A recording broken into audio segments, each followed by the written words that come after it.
Alors, je vais vous donner quelques petits exemples pour favoriser les interactions et les demandes dans la vie quotidienne. L'idée, c'est de créer le plus de situations possibles où l'enfant aura besoin de demander. Donc, on va pouvoir, par exemple, mettre en dehors de sa portée des objets qui l'intéressent, pour qu'il puisse les voir, mais qu'il ne puisse pas les prendre tout seul, qu'il soit obligé de venir vers nous et de nous faire une demande pour accéder à ces objets-là. On peut aussi donner ce qu'il veut, mais par petits morceaux, comme on disait tout à l'heure. Au lieu de donner au moment du goûter le gâteau en entier, on va donner le gâteau par tout petits bouts pour avoir plusieurs demandes et plusieurs interactions.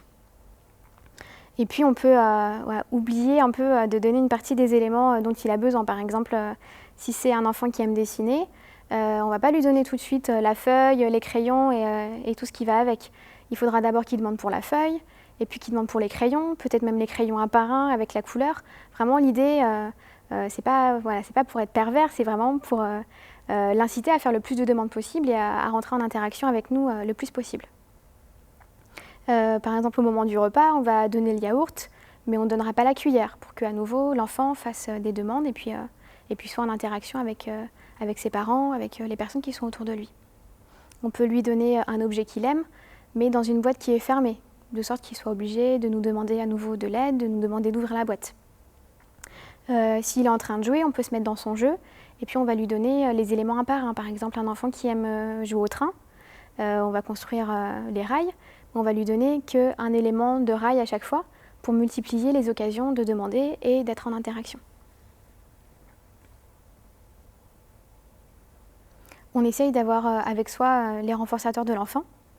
Et puis on pense à toutes les activités de la vie quotidienne où il va pouvoir nous demander des choses. On essaie de ne pas anticiper ses besoins, de ne pas y répondre trop vite, et puis de lui laisser le temps de venir vers nous spontanément et d'effectuer une demande. Donc on va penser aux activités physiques, les câlins, les chatouilles, tout ce qui est au moment du repas où il va être en situation de demander des aliments, des couverts, etc. Au moment du bain, au moment des jeux. Souvent, on entend que ce sont des enfants qui se repèrent assez bien dans l'environnement quotidien et puis qui vont se servir tout seuls. On peut dire que c'est bien parce qu'ils sont autonomes, mais en même temps, dans ces cas-là, ils ne rentrent pas non plus en interaction, ils ne rentrent pas en communication avec ses parents. Donc voilà, il vaut mieux peut-être que l'enfant se serve un peu moins tout seul, mais qu'il aille vers ses parents ou vers les personnes de son entourage, qu'il effectue des demandes et puis de cette façon qu'il rentre en interaction.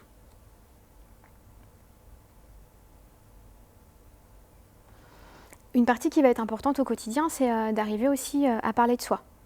Donc on peut essayer de mettre en place un agenda ou un cahier de vie. Donc en fait, c'est un cahier tout simple qu'on va remplir tous les jours avec des événements qui se passent dans la vie de l'enfant.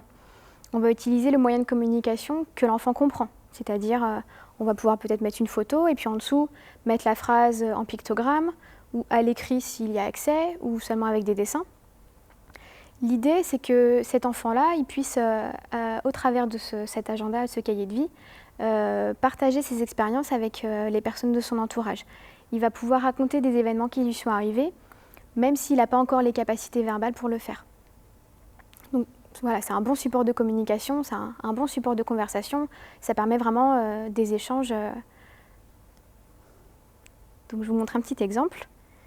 Donc là, on imagine un enfant qui est allé au cinéma, il colle la photo du cinéma, le ticket du cinéma, et puis en dessous, il peut écrire la phrase, par exemple, un pictogramme avec l'écrit, et puis il va pouvoir le montrer à sa maîtresse, par exemple, pour que sa maîtresse voit qu'il est allé au cinéma, et puis voilà, ça va être vraiment dans une idée d'échange et de communication. On va pouvoir aussi faire des fiches de comportement, donc par exemple, à l'école, j'écoute la maîtresse, je suis calme, et papa et maman sont contents.